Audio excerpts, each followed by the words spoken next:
আসসালামু আলাইকুম প্রিয় দর্শক অ্যান্ড অডিয়েন্স। নবীজি সাল্লাল্লাহু আলাইহি সাল্লামের জীবনের অন্তিম মুহূর্তে যা করে গেছেন তা নিয়েই আজকে আলোচনা করব। মহানবী সাল্লাল্লাহু আলাইহি সাল্লামের জীবনের অন্তিম মুহূর্তে শেষবারের মতো করে গেছেন এমন কিছু কাজের বর্ণনা দেওয়া হলো। শেষ ইমামতি।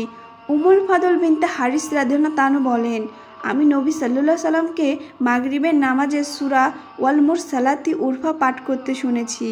তারপর আল্লাহ তাআলা তার রূহ কবজ করা পর্যন্ত তিনি আমাদের নিয়ে আর কোনো সালাত আদায় করেননি। সহিহ বুখারী হাদিস 4429। শেষ বৈঠক। আব্দুল্লাহ ইবনে আব্বাস বলেন, নবী সাল্লাল্লাহু আলাইহি সাল্লাম মেম্বারে আরোহণ করলেন। এটা ছিল তার জীবনের শেষ বৈঠক। তিনি বসেছিলেন, তার দুই কাঁধের উপর বড় চাদর জড়ানো ছিল এবং মাথায় বাঁধা ছিল কালো পট্টি।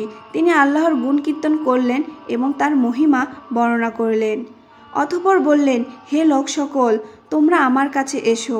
লোকজন তার কাছে একত্রিত হলেন। অতঃপর তিনি বললেন, শুনে রেখো, এই আনসার গোত্র সংখ্যায় কমতে থাকবে এবং অন্য লোকেরা সংখ্যায় বাড়তে থাকবে।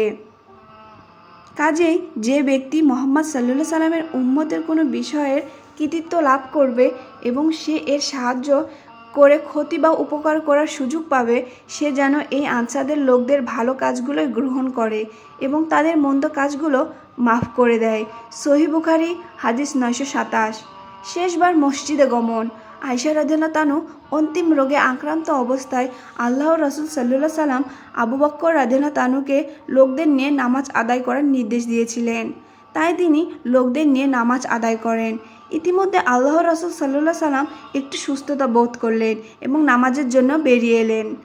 তখন আবু বকর রাদিয়াল্লাহু তাআলা লোকদের ইমামতি করছিলেন। তিনি নবী সাল্লাল্লাহু আলাইহি সাল্লামকে দেখে পিছিয়ে আসতে চাইলেন।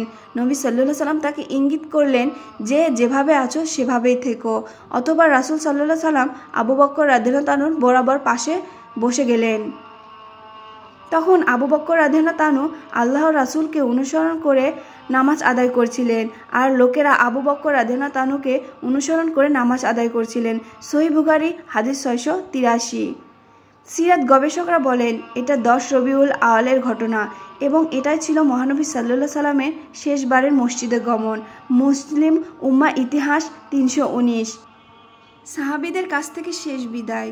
উল্লেখিত নামাজের পর নবীজি সাল্লাল্লাহু আলাইহি সাল্লাম উসামা রাদিয়াল্লাহু তাআলার কাঁধে ভর করে দাঁড়ালেন এবং মিম্বারে উঠে বসলেন। তিনি বললেন, আল্লাহ তার বান্দাকে স্বাধীনতা দিয়ে রেখেছেন।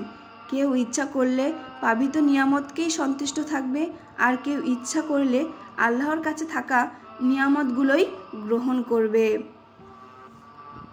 সুতরাং এই বান্দাগুলো আল্লাহর কাছে বিদ্যমান নিয়ামতকেই পছন্দ করেছে।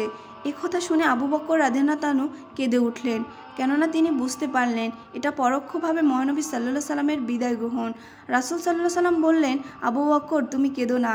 মুসলিম উম্মার ইতিহাস 320। আমরা এ সম্পর্কে তাকে জিজ্ঞাসা করলে তিনি বলেন, নবী সাল্লাল্লাহু আলাইহি সাল্লাম যে রোগে আক্রান্ত আছেন এই রোগেই তার ইন্তিকাল হবে, একথাই তিনি আমাকে গোপনে বলেছেন। তখন আমি কাঁদলাম। আবার তিনি আমাকে চুপি চুপি বললেন, তার পরিজনের মধ্যে সর্বপ্রথম আমি তার সঙ্গেই মিলিত হব। তখন আমি হাসলাম। সহিহ বুখারী হাদিস 4434। শেষ প্রার্থনা। আয়েশা রাদিয়াল্লাহু তাআলা থেকে বর্ণিত, তিনি মৃত্যুর আগ মুহূর্তে রাসূল সাল্লাল্লাহু আলাইহি সাল্লামকে বলতে শুনেছেন। নবীজি সাল্লাল্লাহু আলাইহি সাল্লাম তার বুকে হেলান দিয়েছিলেন আর তিনিও তার দিকে কান পেতে রেখেছিলেন। নবী সাল্লাল্লাহু আলাইহি সাল্লাম বললেন, হে আল্লাহ, তুমি আমাকে মাফ করো, দয়া করো এবং আমাকে আমার বন্ধুর সঙ্গে মিলিত করো। সহিহ মুসলিম হাদিস 6167।